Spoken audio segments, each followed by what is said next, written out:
fitting room doors all closed from the outside, inside or the outside, or the outside, or the outside, or the outside, or the outside. So, ladies and gentlemen, the hype train has departed and it will reach its ultimate destination tomorrow when the beta hits our systems. And while we all wait for that, I shall be right here providing you with some exclusive coverage of the Hardline beta. Now, what you guys witnessed in the beginning there of the video was a little piece of Desert Storm LEVOLUTION. Now, I didn't expect this to be one of the features in Battlefield Hardline, since the sandstorm on Gulf of Oman had such a bad response, like everyone just hated that.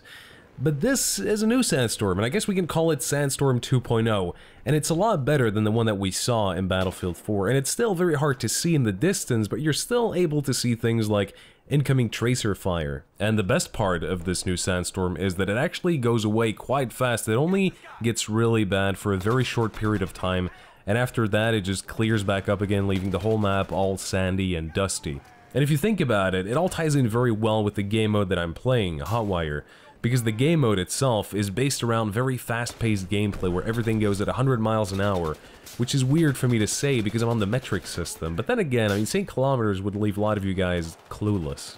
Anyways, when the LEVOLUTION actually hits, it sort of brings everything to a halt, and driving vehicles in the middle of the storm without crashing into something will become close to impossible. So I like the extra effort to switch it up a little bit, to switch up the pace of Hotwire. Now, in Hotwire, you're going to be one of two things at all times.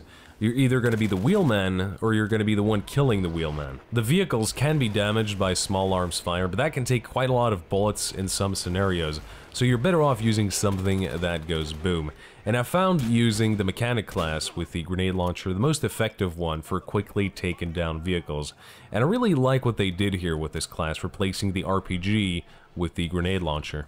You still have RPGs and other rocket launchers in the game, but they are now scattered around the map, so everyone has a chance at grabbing one of those and taking down vehicles. And that is a good choice from Visceral here, especially in this game mode where one of the main objectives is to eliminate the enemy vehicles. So instead of depending on one class doing all of the dirty work, taking out all of the vehicles, now everyone will get a chance at picking one of these bad boys up and shove a rocket up the enemy's rear. I would definitely recommend the mechanic class for Hotwire. Like I said, you get access to the grenade launcher. The SMGs are now super effective against assault rifles, especially at close range, and even at medium range as well. I mean, these things can dish out a lot of firepower and very fast as well. Along with all of this, the mechanic comes with an extra explosive charge that you can slap onto vehicles, and you can also use to breach walls and do all sorts of fun stuff. A little side note here, I forgot to mention, if you do use the grenade launcher on a vehicle, most of them will blow up after 2 shots, and with any other rocket launcher, 1 should do the job. When it comes to driving in Battlefield Hardline, again, Visceral did a great job changing up the way that the cars handle. The vehicle physics have completely changed compared to Battlefield 4, and they feel a lot more responsive now. Plus, you can also ram into other vehicles and just charge them off the road if you want to. And if you hit them hard enough at the right angle, you can deal quite a lot of damage as well. Now, I will say this, I wish we could see proper driving physics in this game, but I think that's just tied to the Frostbite engine at the moment and the way it handles physics. But nonetheless, I think they did a great job on the vehicles.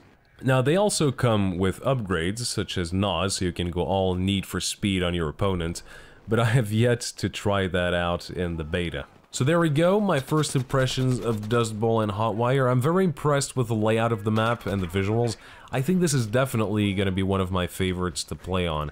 And Hotwire is a lot more fun than I first expected it to be. It's a lot more tactical than I had first anticipated as well. So that is all I have to say about Hotwire and Dust Bowl for today. In my second video today, I will be covering Heist Mode and some of the class changes they made, along with a first look at the new battle rifles. I hope you enjoyed this one, guys. There's lots more Hardline content coming your way. Leave a like if you enjoyed this video, and a little poop in the comments if you disliked it. Thanks for watching, guys. My name is Dolce, and I like cucumbers.